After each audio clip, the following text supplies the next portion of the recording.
waaw dafa am loo xamante ni moom la ndayu Thiès xool ba mu doy leen dañoo tumranke woon leader politique bu leen jàppale en tant que jeune ñu xool xam ni daanaka boo xoolee bëri na xale yoo xamante ni ñu ngi doog a atteindre âge bu vote seen xel demul ci kenn ku dul Siré Dia ñu booloo seen doole boole seen xel ak seen xalaat ñu ne ñoom seen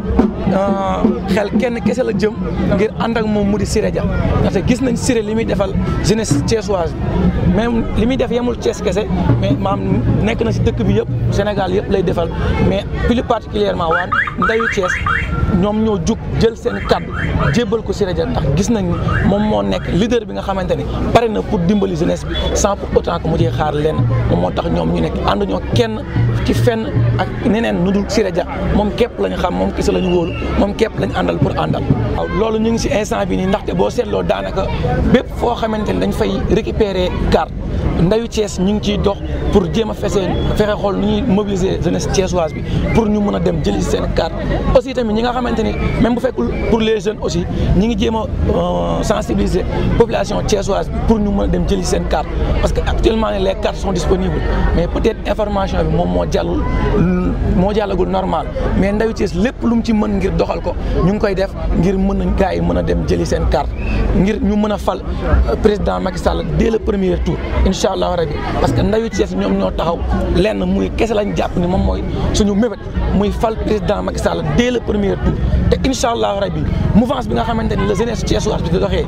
ci wóolu gi ñu àndeek le DG Pape Siré Dia bu soobee yàlla dañu ànd suñu mébét bu soobee yàlla incha allah rabi. Je vais plutôt parler du message du DG Siré Dia parce que quand il m'a appelé il était comblé. Il m'a dit qu'il voit en Ndawi Thiès une initiative heureuse.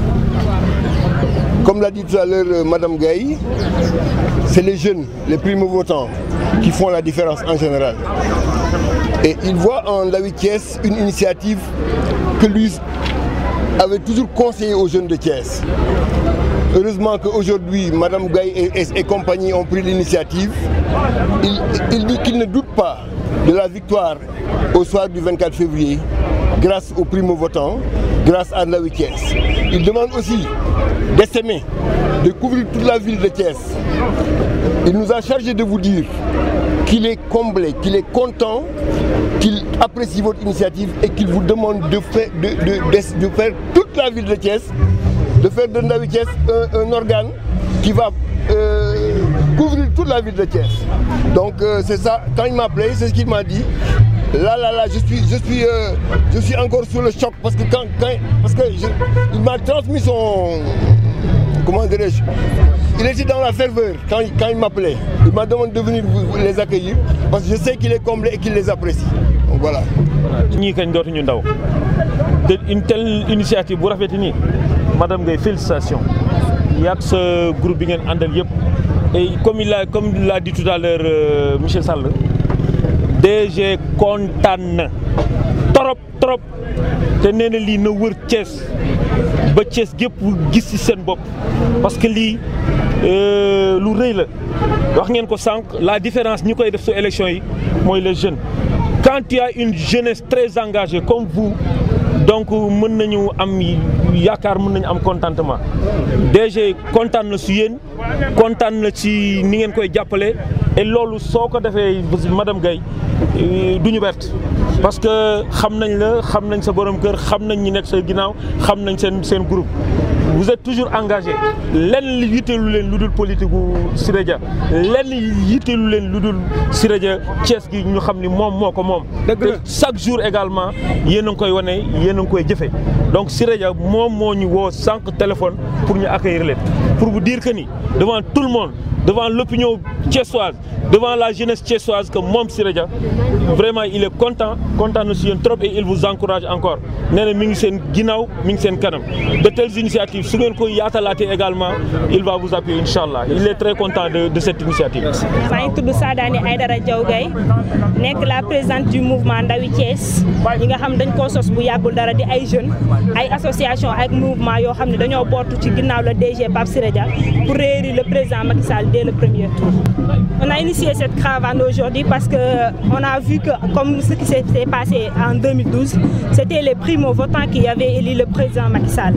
On a initié cette caravane, on a créé ce mouvement, rien que pour que les primo-votants, les jeunes qui viennent d'atteindre l'âge de 18 ans, ou ceux qui auront le nombre de chances de voter cette année, raison pour laquelle on les a demandé de se réunir tous dans Ndawi Thiès pour pouvoir réélire le président Macky Sall. Et toute cette jeunesse, tous ces primo-votants ont une seule et unique objectif de travailler avec le DG Pape Siré Dia, de par les circonstances de la vie politique de la ville de Thiès, car on peut ne pas le constater que Siré Dia est le seul et unique leader qui se trouve à Thiès, qui peut offrir au président Macky Sall tous les électorats de la ville de Thiès. Bien sûr, parce qu'on sait que la jeunesse thiessoise n'est pas une jeunesse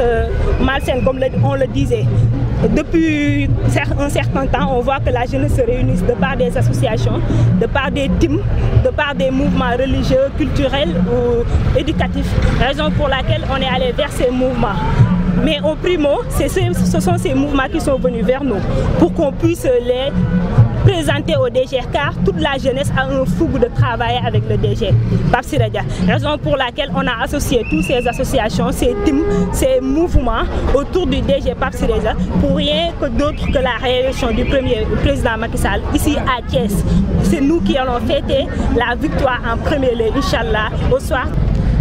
Bon, ça c'est une réalité, mais néanmoins, si tout le monde